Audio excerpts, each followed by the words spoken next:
Well, hello there. Thanks for joining us today on the Victor Marx Show. Melanie McDaniel joins us on this episode.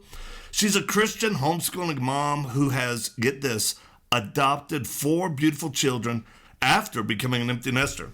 Besides helping children, one of her greatest passions is restoring old homes, and we'll talk about that today as well. But let's jump into the program now on this edition of the Victor Marx Show.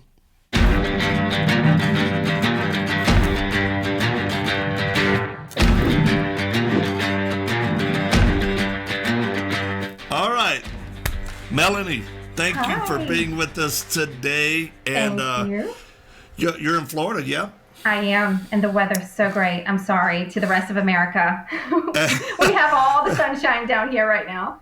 I think so. As I'm looking at my window and I see snow-covered trees, and like I said earlier, I just got out of the pool. I did some laps today, covered with snow everywhere, and so thank God for Florida. Right.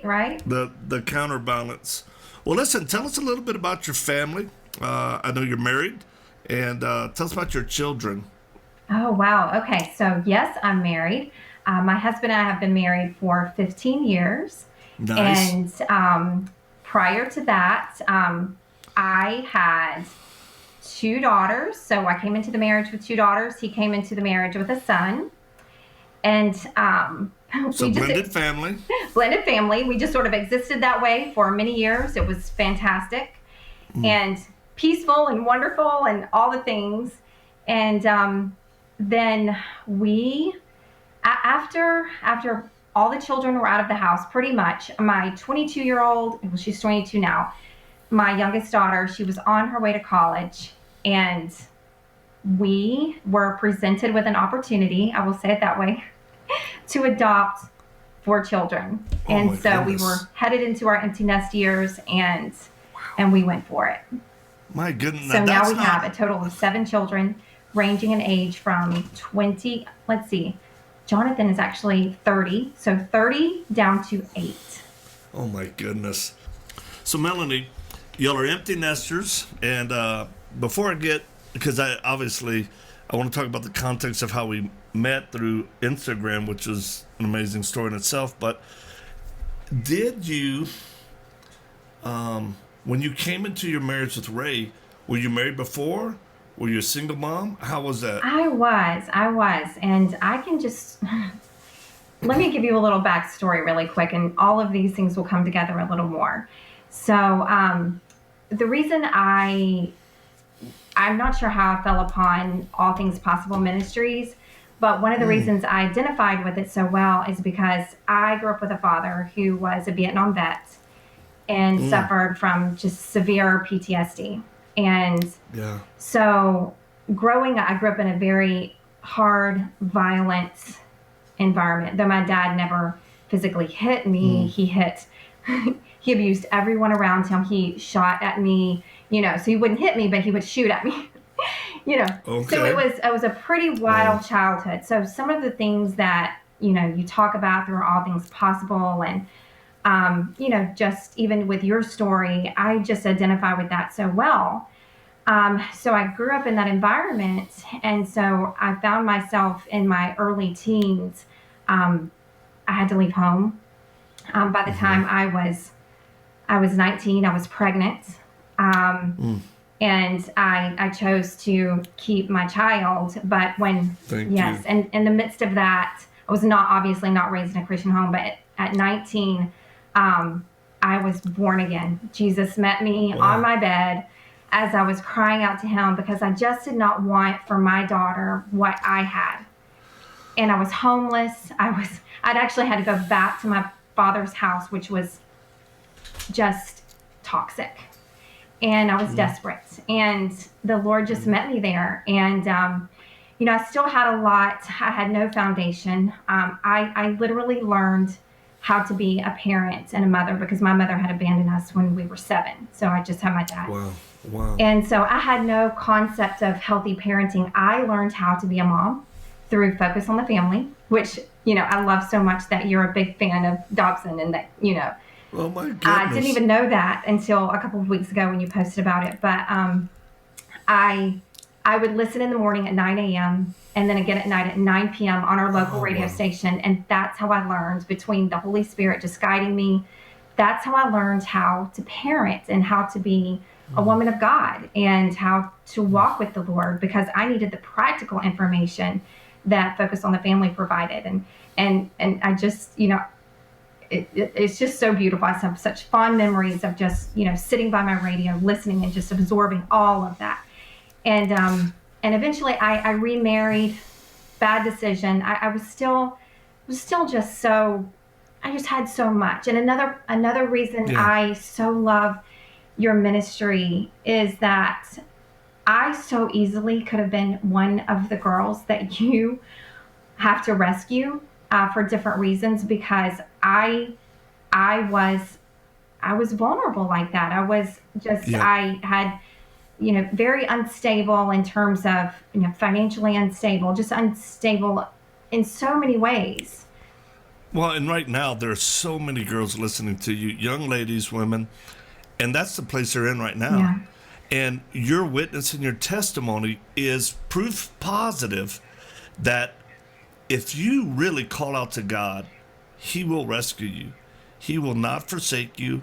He'll do things that are supernatural. It was supernatural. And right? It doesn't mean hard times will be vanquished, but He will provide opportunity for growth, discipleship, just like with Dr. Dobson.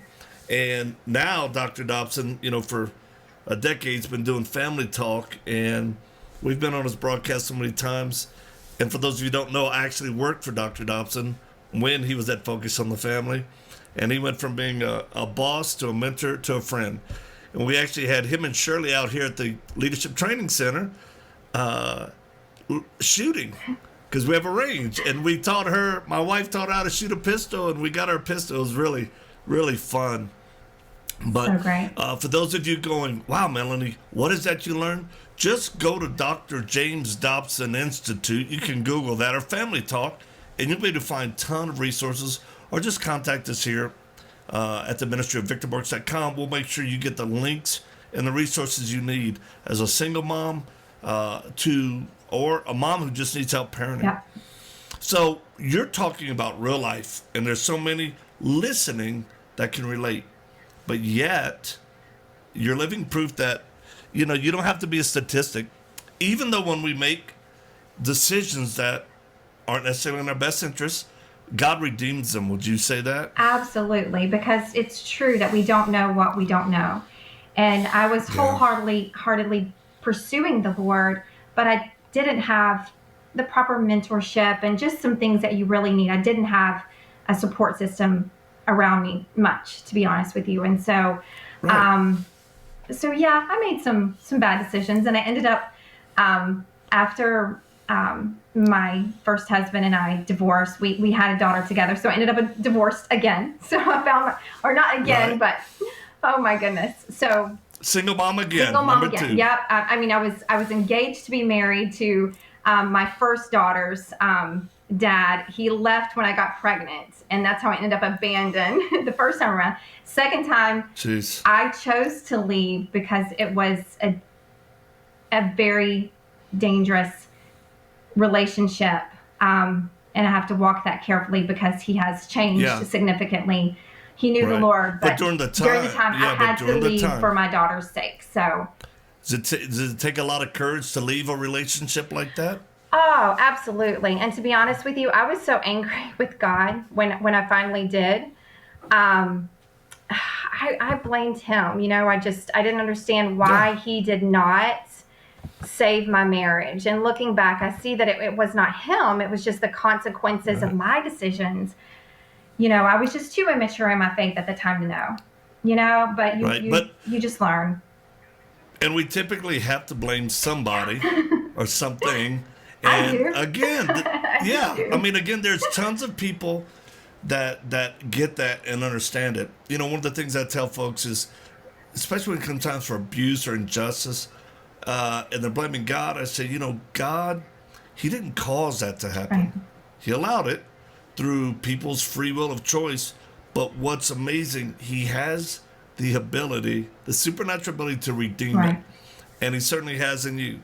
Now, he brings you what you would consider and what we would see as the standard of a godly man, a husband who's a gentleman, who's a warrior, a provider and protector.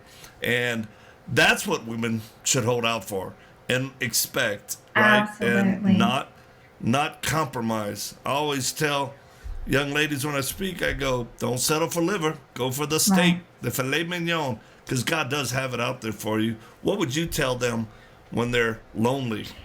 So I would say that, let me think about that for a second, because it's such a loaded question. I just, don't make big decisions when you're desperate. And I think that's the key. And we know when we're desperate. We know when we're trying to force something to happen. Just don't force it. Don't make big decisions when you're desperate. And who you tie yourself to in marriage, that's one of your very biggest decisions of your life. And it's worth the wait. I found myself single again. I think I was probably 25, divorced, 2 children, just completely devastated that my life, I felt like, because I had given my life to Jesus, I truly did think that everything was going to change overnight. But I had to sit with the consequences for a little while. And it did. Sitting with those consequences with the Lord, not by myself, but I sat with him in it. Oh, that's good. It taught me things that I never would have learned otherwise. And I look back at that time now, and so much wisdom came out of it. And wisdom is really what we need above so many things. We just don't know it, and it's hard to get it.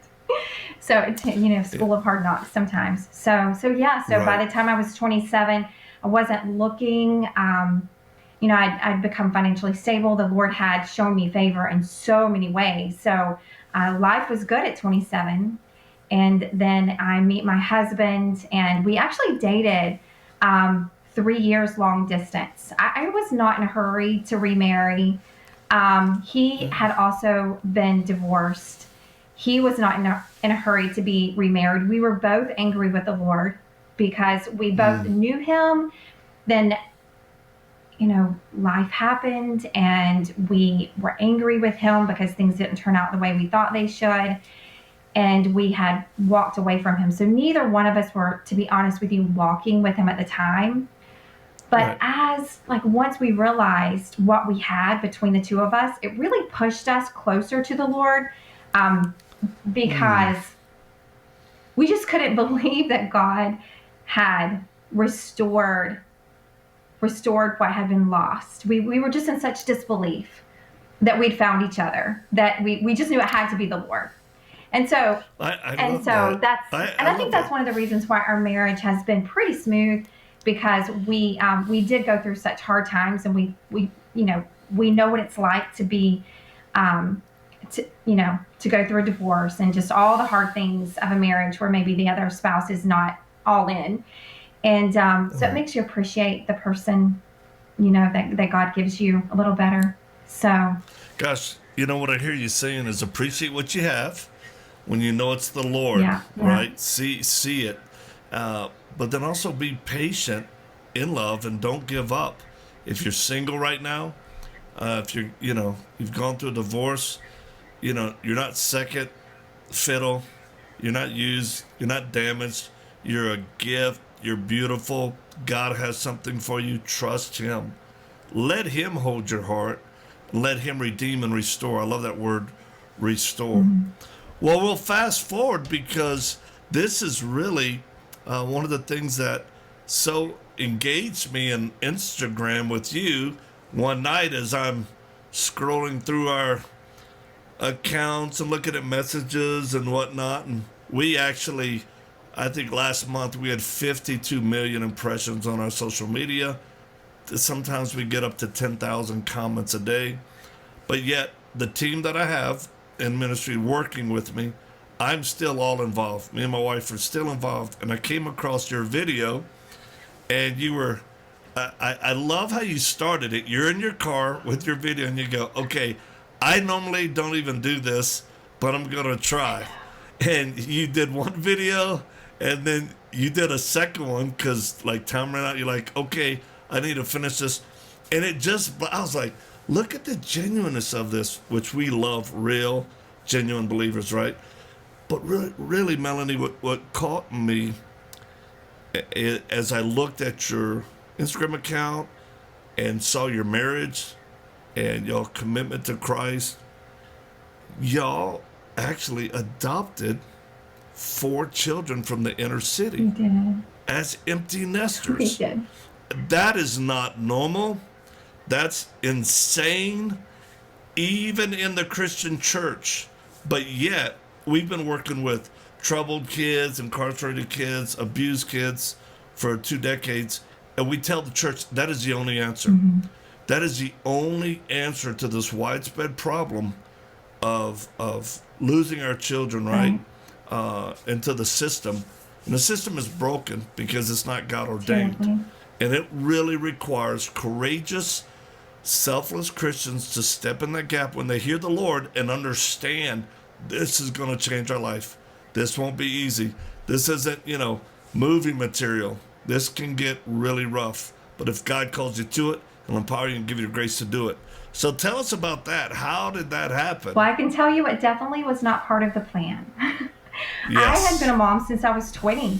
And I was so looking forward to my girls going off to college. I love them. We have a great relationship, but we had plans. We had been traveling to all these different countries, just things that we finally had the freedom to do. And when my youngest daughter was about ready to go off to college, I just had this bright idea. I was like, I'm only 41 or 42, whatever I was. And I said, I still have a lot to give back. Let me, while Allie is finishing up her senior year, let me volunteer for Big Brothers Big Sisters mentoring program just for the next year or so and give back to the community, right? And then at the same time, I had heard that there were kids in the inner city who were starving with food in their pantry because they didn't know how to use a can opener. And that disturbed me. And so I'm just a firm believer. I told you a little bit about how I grew up. It was hard. It was so hard. And we did not have people from the community stepping in, not because they weren't willing to, but because my dad wouldn't let them. But we needed help. Our family needed help as children.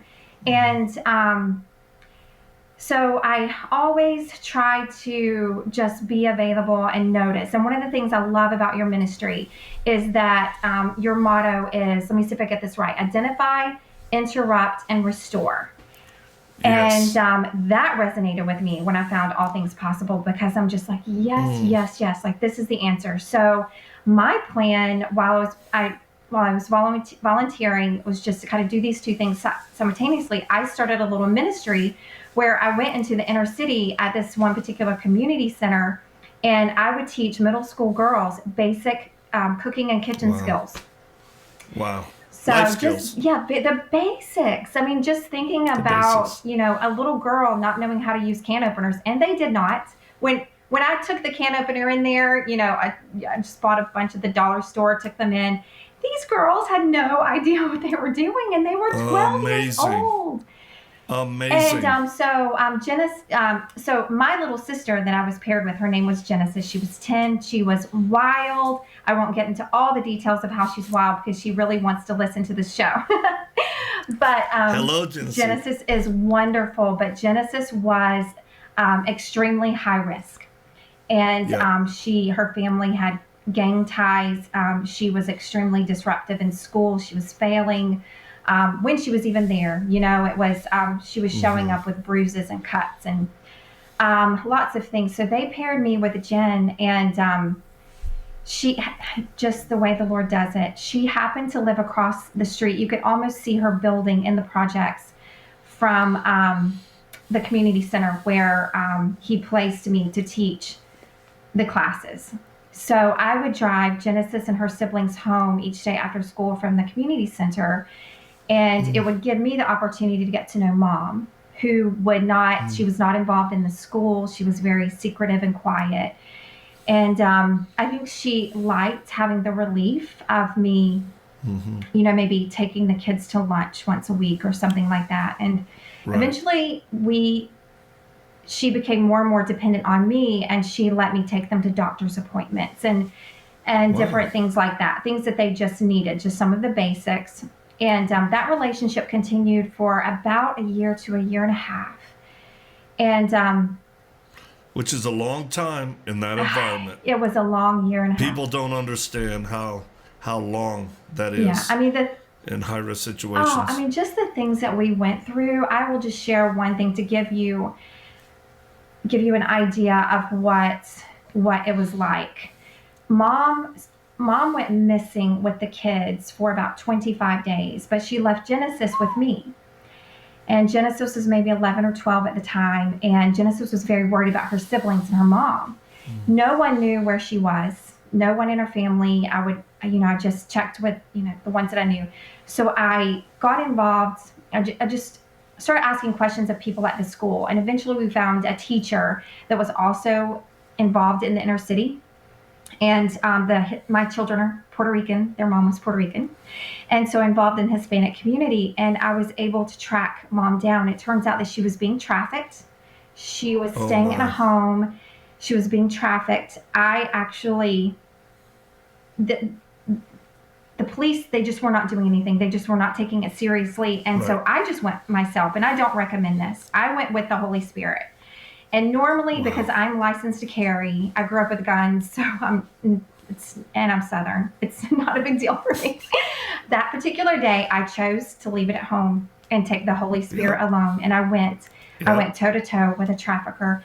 I went inside the home. It was horrific. Just, you walk in the front door and you're greeted with a bed, just a big bed, curtains. The woman who was trafficking the mom, she was hiding herself behind a veil through a doorway, brushing this girl's hair just slowly.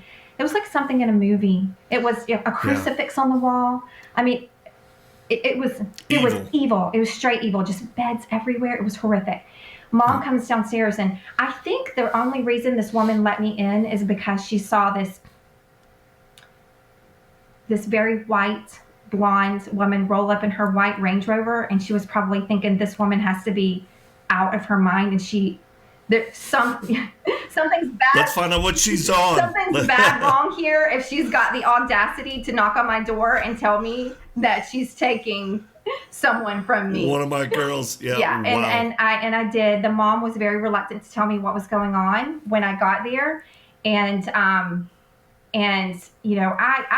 come across as Pollyanna sweet. In those videos that you saw, I came across as very Pollyanna sweet. And I told my husband, I said, that was the Holy Spirit. Because, and I can be, but I am. Oh, you got well, grit. I'm fierce when it comes to my God and yes. what he wants to accomplish, and suffering people. That is not his intention. And if he wants to use me, then I will take all of the hard lessons that I learned early in my life, and I will go with that confidence in him, and that fearlessness that I had to grow into living with my dad. When you grow that way, you just there are just things that just they can roll off your back, because it's like, oh, been there, done that. That's no big deal. So honestly, it doesn't scare me to go into the projects, because where I grew up, it was worse probably. And well, you know what? Right there, I want us to pause, because we're running out of time. This is so good. For those of you listening and watching, now you see why. You see the grit behind the soul of this woman, who is filled with God's Spirit, doing what most Christians, especially in the women's ministry, would absolutely freak out about. And yet, This is what God really is calling us to do in whatever lane that you're called to go into, but making a difference the way God is leading us matters. So we're going to pick up tomorrow. We want to hear the rest of this story of you entering into this den of iniquity, the belly of the beast, to get the mother of the children that you've been watching out. So join us tomorrow, you guys.